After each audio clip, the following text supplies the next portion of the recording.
ഈശോ മിശിഹായ്ക്ക് സ്തുതിയായിരിക്കട്ടെ. ഞാൻ മാണിപ്പറമ്പിലച്ചൻ. ഭർത്താവിൻ്റെ മരണത്തോടെ ഒരു സന്യാസ സമൂഹം തുടങ്ങിയ കത്തോലിക്ക സഭയിലെ കന്യാസ്ത്രീ അമ്മയാണ് ജെയിൻ ദെ ഷന്താൾ. വിശുദ്ധ ജെയിൻ ഫ്രാൻസിസ് ദെ ഷന്താൾ. അവരുടെ തിരുനാളാണ് ഇന്ന് ഡിസംബർ 12. 1572 അവർ ജനിച്ചത്. 1641 അവർ മരിച്ചത്. ഫ്രാൻസിലെ ഡിജോൺ എന്ന സ്ഥലത്തായിരുന്നു ജനനം. ബർഗുണ്ടിയിലെ പാർലമെൻറ്റിൻ്റെ പ്രസിഡന്റിൻ്റെ മകളായിരുന്നു. ഷന്താളിന് 18 മാസം പ്രായമുള്ളപ്പോൾ, ഒന്നര വയസ്സ് പ്രായമുള്ളപ്പോൾ അമ്മ മരിച്ചുപോയി. 21 വയസ്സിലെ ബേറൻ ദെ ഷന്താളിനെ വിവാഹം ചെയ്തു. അങ്ങനെയാണ് ഈ ജെയിൻ ഫ്രാൻസിസ് ദെ ഷന്താൾ എന്ന പേര് വരുന്നത്, ബേറൻ ദെ ഷന്താളിനെ വിവാഹം ചെയ്തപ്പോൾ. എന്നാൽ 1601 ബേറൻ ഒരു അപകടത്തിൽ മരിച്ചു. 28 വയസ്സിൽ തന്നെ വിധവയായി ഷന്താൾ. അന്ന് 4 മക്കളുണ്ട്.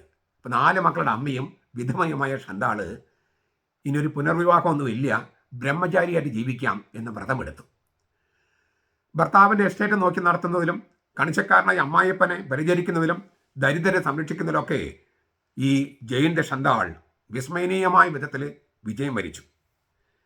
1604 അതായിരുന്നു ഒരു ടേണിംഗ് പോയിന്റ്.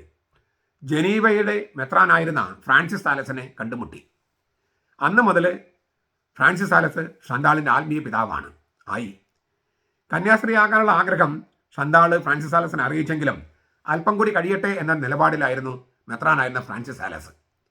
പിന്നീട് മക്കളുടെയും മറ്റു കാര്യങ്ങളെല്ലാം അവർക്ക് വേണ്ട എല്ലാ കാര്യങ്ങളും ഒരുക്കി സജ്ജമാക്കിയതിന് ശേഷം ആന്നസി, ഫ്രാൻസിലെ ആന്നസി എന്ന സ്ഥലത്തേക്ക് പോയി. അവിടെ വെച്ചാണ് വിസിറ്റേഷൻ എന്ന സന്യാസ സമൂഹം തുടങ്ങുന്നത്. 1610 അവർക്ക് വേണ്ടിയാണ് സാലസ് ദൈവസ്നേഹത്തെക്കുറിച്ചുള്ള പ്രബന്ധം treatise on the love of God എഴുതിയത്. ഫ്രാൻസിസ് സാലസിൻ്റെ കബറിടത്തോട് ചേർന്നാണ് ഷന്താളിനെ അടക്കം ചെയ്തത്.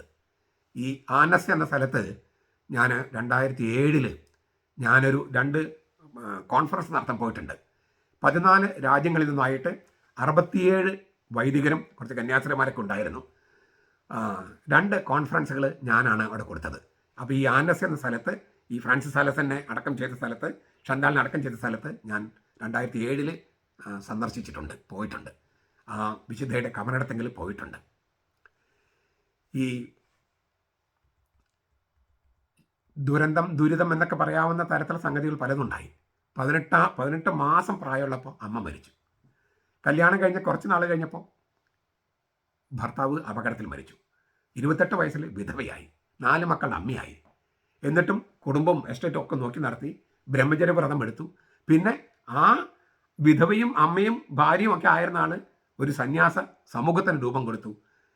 അങ്ങനെ വലിയ വിശുദ്ധിയായി. ഏത് സാഹചര്യത്തിലും വിശുദ്ധരാകാൻ നമുക്ക് സാധിക്കും എന്നതിൻ്റെ ഒരു മാതൃക കൂടിയാണ് ജെയിൻ ദെ ഷന്താൾ.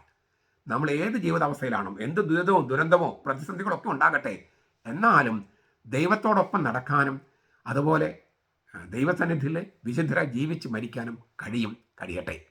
നമ്മുടെ കർത്താവ് ഈശോ മിശിഹായുടെ കൃപയും പിതാവായ ദൈവത്തിൻ്റെ സ്നേഹവും പരിശുദ്ധാത്മാവിൻ്റെ സഹവാസവും നാം എല്ലാവരോടും കൂടി ഉണ്ടായിരിക്കട്ടെ, ഇപ്പോഴും എപ്പോഴും എന്നേക്കും. ആമേൻ.